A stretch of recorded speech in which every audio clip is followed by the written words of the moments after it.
All right, guys, how's it going? Kenny here, and good morning. It's going to be a nice day. I am trying out a little new setup here. And look, I am not the one that cares that much about recording cameras and devices, but I am particularly finicky about how they're mounted and what's the best way to use them. So trying something new here. I've got my DJI clip-on helmet mount with an Action 4 on it. I've got my DJI Mic Mini on the inside, and that's stuck to it using, I taped a quarter or a nickel to the camera, and got my GoPro recording on the dash. That's what you're seeing there with me in my yellow helmet. And yeah, we're gonna go for a ride. We're off to Milton. So I'm gonna plug that out in here. So this is a bit of a test. Just to feel out how the audio and the recording all works together with this little mount on the dash that records myself. I don't think I'm going to use this setup all that much, but look, I nerd out about this stuff and how to record these things. And, you know, I'm not looking for like, oh shoot, you know what I forgot is my dang earplugs. I'm sure this happens all the time, right, with you guys. I just want to make good footage, but I'm not trying to make like cinematic fancy footage. I want this to kind of be effortless, seemingly easy to just record these things, and I'm trying to find my workflow in it, and also my workflow and just how I get the stuff on. So, earplugs in.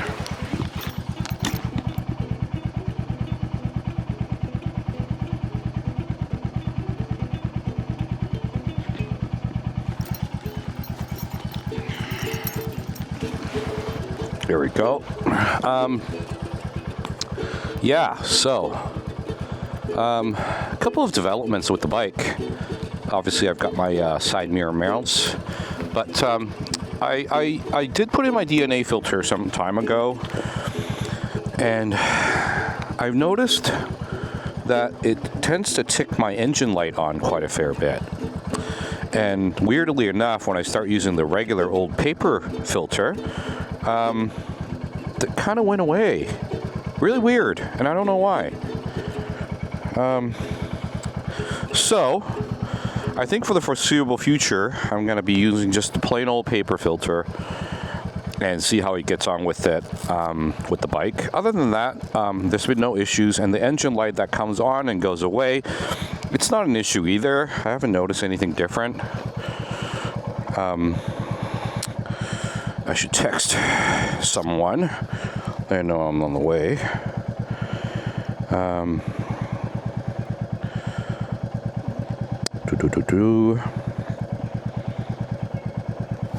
Get my headset on.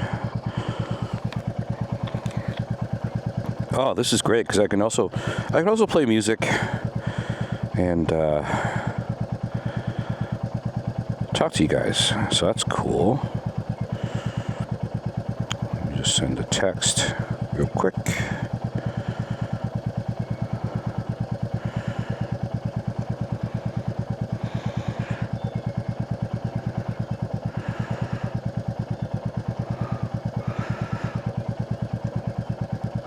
I'm actually riding to the Honda dealership because my buddy's getting his Rebel serviced. So we're meeting up there, see how long that's going to take.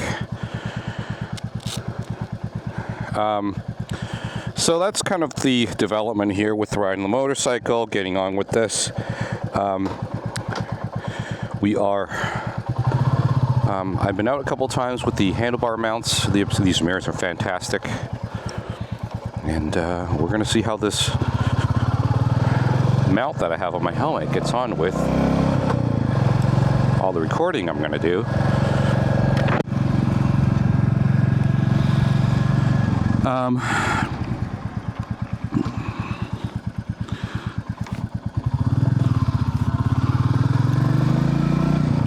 it's still pretty early in the year, and I'm really starting to see a lot more accidents happen with motorcycles currently on the streets. So it's seemingly spring. Roads just got swept out here. But you do have to be, I think, pretty vigilant and careful.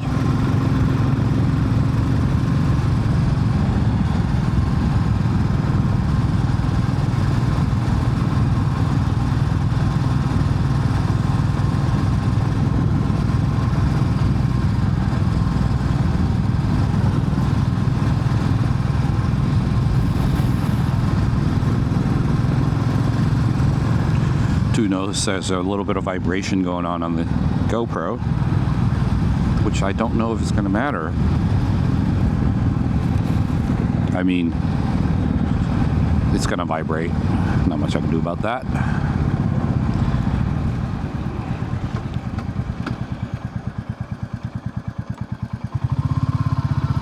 I want to talk about an experience I had getting on the highway. And lately I have been trying to sort of get the bike out on the highway a little bit more, just so I can get used to the speeds. And I don't think the highway is the place for me. Hot take on highways, just my experience so far. Look, I think the Bullet is a very period-specific power. Like, this is a power, this has a power and the characteristics of a motorcycle from yesteryear, 40s, 50s. And it's vintage power, This is not going to compete with any modern motorcycle in terms of power. And I'm personally okay with that. And this is also like freeway power.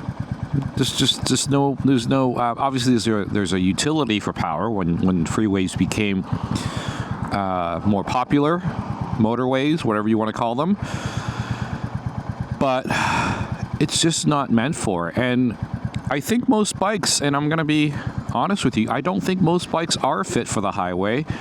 And even modern day highway traveling, I do think it's just not the place for motorcycles anymore. You got massive lanes, you got big potholes. All the automation in the in vehicles these days are geared towards, you've got cruise control, you got lane shift, safety things going on, and so more autonomy. And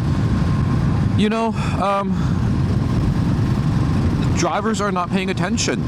All those factors, and then you have, motorcycles that are built for highways. And I get that motorcycles that are built for highways are great, but I don't think they're all that fun to ride in congested urban areas. So you kind of have to pick and choose that battle. And for me, I think motorways are just not the happy place. And even if you are on a motorway that has the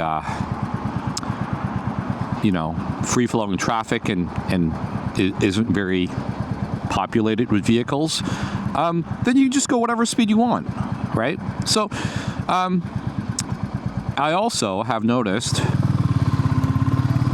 that when I started riding on longer commutes, I catch myself drifting a bit, just mentally. And this especially, I catch myself especially in these places where, I'm going 80, 90 kilometers an hour, and you start thinking about other things, and your mind wanders a little bit. And I do catch myself, but I do wonder, if I was just cruising along in a 650 or a 700, 800, 1000cc motorcycle as a new rider, how do you react when you do catch yourself in those situations? And just for example, I'll give you an example. I had a squirrel run out in front of me. a couple days ago. And so we're cruising out in the highways, not the highways, the laneways, country roads, and he darted out right in front of me. My initial reaction, and this is due to me having spent a lot of time on a bicycle, is to reach my brakes. And I reach my brakes, I'm right there, and I watch this thing dart a foot in front of my tire across the road. And it just got me thinking, you know, I right there and then realized that, like, I don't have to brake, and if it becomes something that it's going to be either me or the squirrel, whatever's going to happen is whatever's going to happen. I don't think my motorcycle will go down. So I was kind of prepared for that mentally, to just run this guy, you know, through if I had to. And luckily that didn't happen. I didn't even touch the brakes. But I think it was just, again, one of those like gut reactions I've had. And I wonder if I'm, you know, zipping down the road, going at a faster speed, catch myself wandering, not paying too much attention, and obviously that window of reaction time shrinks when you feel like it's safer to cruise at those higher speeds, and you catch yourself not paying attention, what that reaction would look like. So, I don't know, I guess this is a question I'm throwing out there in the universe. What do you do, right? I mean, I do feel like one of the big advantages of this motorcycle is the fact that it's not particularly fast, and it gives me a lot of that reaction window, right? So, yes, is it a beginner bike? You could say, some people do refer to it as a beginner bike. Is it,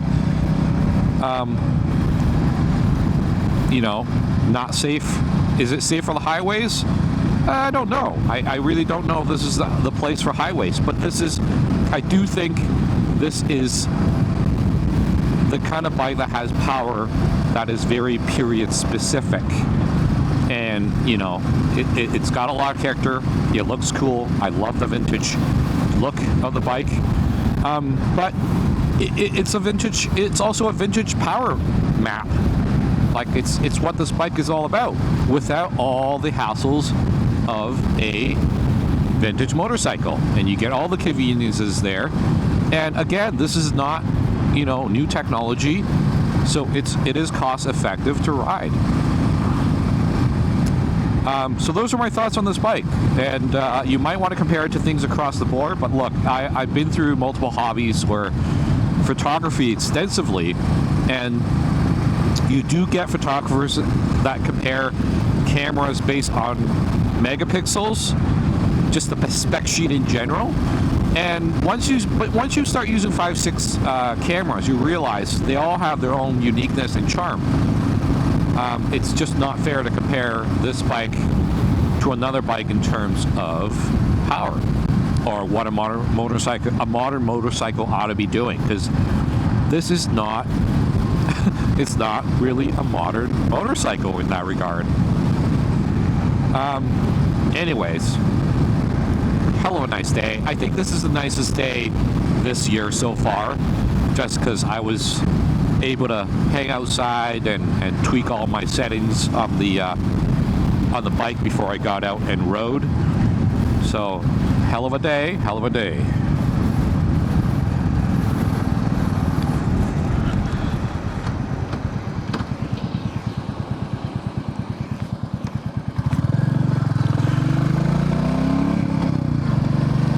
Thanks, guys. Take care and ride safe.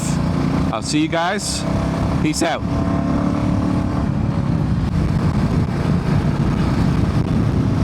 You know what? This is actually a video for Vitaly. You asked me about these handlebar end mirrors, and we're going to show you the vibration that exists here. Give me a second. Let me pass this guy. But there we go. We got some mirror action. Super sturdy. Love these mirrors.